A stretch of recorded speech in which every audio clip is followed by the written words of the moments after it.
अगर मैं ताक दूंगी रावण तो तेरा लंकापुरी जल करके भस्म हो जाएगा। क्यों तू आमंत्रण देता है हमको रावण? तृणधर योट कहत मेरे तिनके का इशारा लगा करके माता जी बात करती थे। हमारी माताएं आदरणीय धन्य है, इसीलिए भारत माता के नाम से जाना जाता है। जत्र पूज्यन्ते नार्यस्तु रमन्ते तत्र देवता।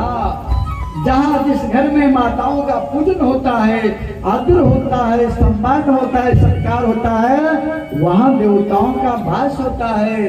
और जिस घर में कलह हन्ति गृहे नष्टम, अगर कलह आ जाए, इसीलिए कहते हैं कि महाभारत को पढ़ना चाहिए।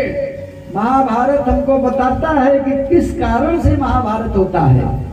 अगर पता है कि मूली खाने से हमको सर्दी पकड़ेगी तो हम मूली नहीं खाएंगे, मीठा खाने से शुगर पकड़ेगा तो हम मीठा नहीं खाएंगे, तो महाभारत ये बताता है कि झगड़ा क्यों होता है, वो सब बता देता है। एक बात पांचवा वेद महाभारत है ना, इसीलिए उस पर भी लोग अध्ययन करते हैं कि हमको बता दीजिए। भैया ने कहा कि मेरा कुछ नहीं बिगाड़ सकता ये रावण, क्या करेगा? आज वही बात महाभारत में आती है। द्रोणाचार्य के पुत्र अश्वत्थामा जब ब्रह्मास्त्र चलाया था उत्तरा के गर्भ पर, वही एक संतान बीजे कुर पांडवानाम, एक वही बचे थे सिर्फ पांडवों के पक्ष में, एक वही संतान बचा था मां के गर्भ में। 9वां महीना चल रहा था। अश्वत्थामा ने ब्रह्मास्त्र चला दिया, और जब ब्रह्मास्त्र चला है उत्तरा घबरा गई।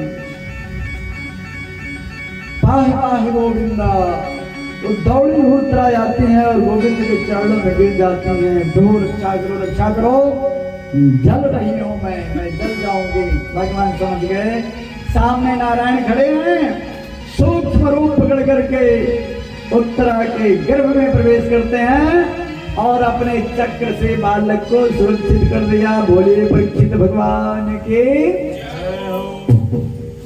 माँ के गर्भ में भगवान ने दर्शन दिया परीक्षित को। वो कथा सुनने के लिए बैठे हैं, तो कथा सुनाने वाला भी वैसा ही चाहिए। इसीलिए कथा सुनाने के लिए सुखदेव जी को आने वाला था, तब वो कथा को सुनाए थे। आज वही पूछते हैं, हम आपको कथा की तरफ थोड़ा सा ले चलते हैं। उन्होंने पूछा कि हमारे पिता पितामह और इतना बड़ा संग्राम हुआ, महाजनों जीन कथापन था, आपने कहा, तो क्या हमारे परदादा यानी धृतराष्ट्र जी इसको रोक नहीं पाए? यहीं से विदुर का संवाद भी शुरू हो जाता है। उद्धव विदुर का संवाद चलता है। जब दुर्योधन नहीं कोई बात माना, धृतराष्ट्र पूर्व जन्म के राजा एक बार शिकार खेलने के लिए जा रहे थे, पूर्व जन्म के। मैंने कहा ना अवश्य में भोक्तव्यम। एक हंस अपने बच्चों के साथ एक सरोवर में मस्ती में टहल रहा था, लेकिन इन्होंने जो गलती राजा दशरथ जी ने किया था, लेकिन राजा दशरथ जी भूल करके बाण मारे थे, स्वर्ण को तो लगा था, जान करके नहीं मारे थे। और ये देख रहा है कि हंस है और अपना निशाना साधते हैं, ये कि देखें इसकी आंखों में मेरा बाण जाता है कि नहीं। और मार दिया, उस हंस की आंखों में जाकर के बाण लगता है, हंस तड़पड़ा करके वहीं गिरता है। उस हंस का बच्चा जो था वो श्राप दे दिया, हे राजा, जिस तरह से आपने मेरी माँ के नेत्र को फोड़ दिया है, मैं श्राप देती हूँ जब जब तुम्हारा जन्म होगा तो जन्मांध हो जाएगा। और आज जिस तरह से माँ के वियोग में तड़प करके हम लोग मर रहे हैं, अपने सारे पुत्रों के वियोग में तड़प करके तू भी मर जाएगा। ऐसा श्राप हंस ने दिया था, मनुष्य ने नहीं, हंस ने दिया था। इसीलिए जब पैदा हुआ तो जन्मांध पैदा हुआ। जबकि राज्य का अधिकारी दुर्योधन ही था, बड़ा बलिष्ठ दुर्योधन था, बहुत बलिष्ठ था ये, लेकिन जन्मांध था ये। और इसके 100 पुत्र हुए, एक दो नहीं 100 पुत्र।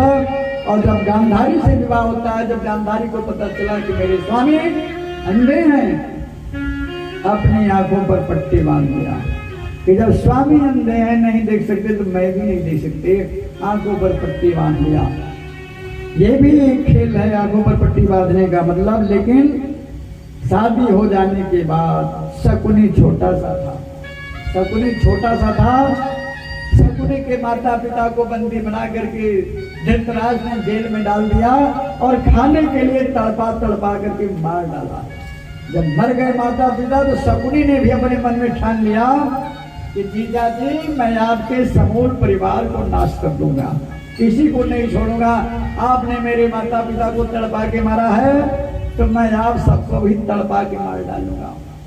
और वही शकुनी प्रतिज्ञा करके आया था और गया नहीं। दुर्योधन के दोनों कानों पर इधर करे इधर, इधर करे इधर बराबर करता चला गया। जब भगवान समझाने के लिए आए, दे दो इनको, राज्य इनका है, नहीं दोगे आधा राज्य दे दोगे, का नहीं दूंगा। 6 गए 5 गांव दे दो, नहीं दूंगा। 1 गांव दे दो, वो भी नहीं दूंगा। क्यों नहीं दोगे? शांति दूत बनकर के भगवान आए थे समझाने के लिए कि मैं समझा दूंगा। सन्मुख हो जीव जब ही और जन्म कोट अग्ना से तभी। जीव जब भगवान के सन्मुख जाता है तब भगवान उसके पापों को नाश करते हैं। लेकिन अगर नारायण ही समझाने के लिए जाए, मूर्ख हृदय चेत जो गुर मिले बिरंच शम फूले फले न भेंट जिद्दिम सुधा वर्षन श्रीजा। अगर नारायण आ गए समझाने के लिए और नहीं माना तो समझ लीजिए कि कल्याण उसका नहीं है। हम आपको बताएं, भगवान जब आने लगे समझाने के लिए, कथा तो बड़ी लंबी होती है, समय तो 7 दिन का मिलता है, इसलिए आगे को बढ़ाते चले जाते हैं। थोड़ी सी कथा महाभारत किसमें है, इसके बाद तो कृष्ण की लीला शुरू हो जाती है। शांति दूत बन करके प्रभु आते हैं। 56 प्रकार का व्यंजन बना है, 56 प्रकार का मान सहित विष खाए के संभव जगदीश। अगर मान से कोई जहर भी दे दे तो आप ले सकते हैं। अब मान से अगर कोई रबड़ी मलाई दे, भोजन में मिठास कहाँ से होती है? साग पात बना हो, लेकिन अगर प्रेम से परस दिया जाए और प्रेम से खिला दिया जाए तो भोजन अमृत हो जाएगा।